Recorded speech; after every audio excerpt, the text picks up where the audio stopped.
وزیر اعظم کے معاون خصوصی عطا تارڑ اس وقت میڈیا سے گفتگو کر رہے ہیں۔ عدالت میں پیش ہوتے صبح سے ان کے وکیل بھی بھاگے ہوئے ہیں، یہ خود بھی بھاگے ہوئے ہیں اور اس کیس کا جواب دینے سے قاصر ہیں کیونکہ چوری ثابت شدہ ہے۔ اب صبح جو ان کے وکیل نے پینجوتھا صاحب نے جو اناؤنس کیا وہ یہ کیا کہ یہ لاہور ہائی کورٹ جائیں گے۔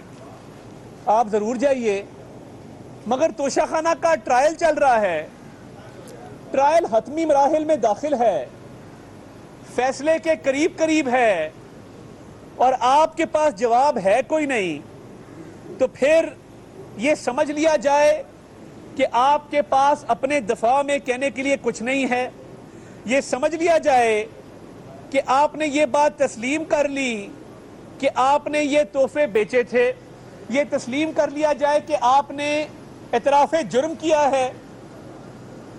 میں اگر آپ کی جگہ ہوتا اور میں نے کوئی توشہ خانہ سے تحائف لیے ہوتے تو میں سب سے پہلے گواہ کے طور پہ اس شخص کو بلاتا جس کو میں نے وہ تحفے بیچے تھے، اپنی ایمانداری ثابت کرنے کے لیے کہ یہ محمد اسلم نامی آدمی ہے، اس کو میں نے تحفے بیچے تھے۔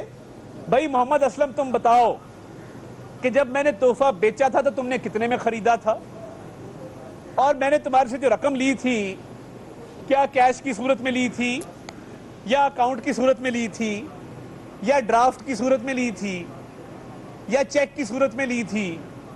کم از کم اس کا جواب تو ہونا چاہیے تھا کہ بجائے اس کے کہ گواہوں کی فہرست میں آپ غیر متعلقہ نام ڈالیں، بنتا تو یہ تھا کہ آپ اس توشہ خانہ کے تحائف کا جو خریدار ہے اس کو کٹہرے میں لاتے، اس کو کٹہرے میں لا کے اس سے کہلواتے یا اسے کہتے کہ بتاؤ تم نے کتنے میں یہ تحفے خریدے ہیں، کس تاریخ کو خریدے ہیں۔ مگر کیونکہ آپ کے پاس جواب کوئی نہیں ہے تو میں یہ سمجھتا ہوں کہ یہ اوپن اینڈ شٹ کیس ہے، اور یہ اوپن اینڈ شٹ کیس میں نیازی کو پتہ لگ چکا ہے کہ اس کے پاس اپنے دفاع میں کہنے کو کچھ نہیں ہے، اس لیے چھپ کے بیٹھا ہے کیونکہ وہ بزدل بھی ہے، منافق بھی ہے اور جھوٹا بھی ہے۔ بہت شکریہ۔ خان صاحب کہتے ہیں کہ میں نے چوری نہیں کی، اگر وہ بے گناہ ہے تو وہ عدالتوں میں کیوں نہیں آ رہا؟ آپ کے خیال؟ دیکھیں میں یہ سمجھتا ہوں کہ بے گناہی کا ڈھنڈورا پیٹا جا رہا ہے، ٹیکنیکلٹیز کا سہارا لیا جا رہا ہے، ایک کے بعد ایک بہانہ بنایا جا رہا ہے۔ جیسا میں نے عرض کیا کہ اس خریدار کو لاتے کٹہرے میں بطور گواہ کہ جی یہ خریدار ہے، یہ میری حق حلال کی کمائی ہے جو میں نے اس کو دی یہ گھڑی خریدنے کے لیے، یہ تحفے خریدنے کے لیے، میرے سے غلطی ہو گئی، میں نے ڈکلیئر نہیں کیا، میں معافی چاہتا ہوں۔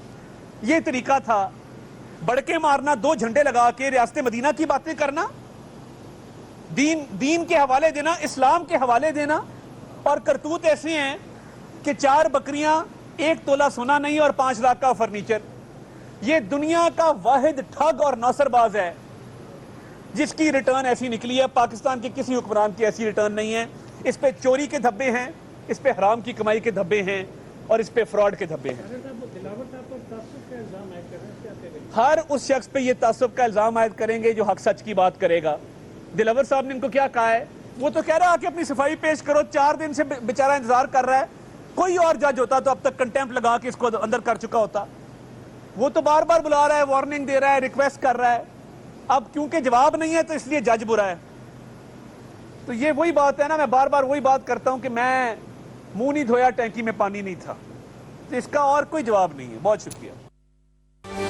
توشہ خانہ کیس میں نئے انکشافات ہو رہے ہیں۔ اسلام آباد میں معاون خصوصی وزیر اعظم عطا تارڑ میڈیا سے گفتگو کر رہے تھے۔ ابھی سبسکرائب کریں تاکہ کوئی خبر رہ نہ جائے۔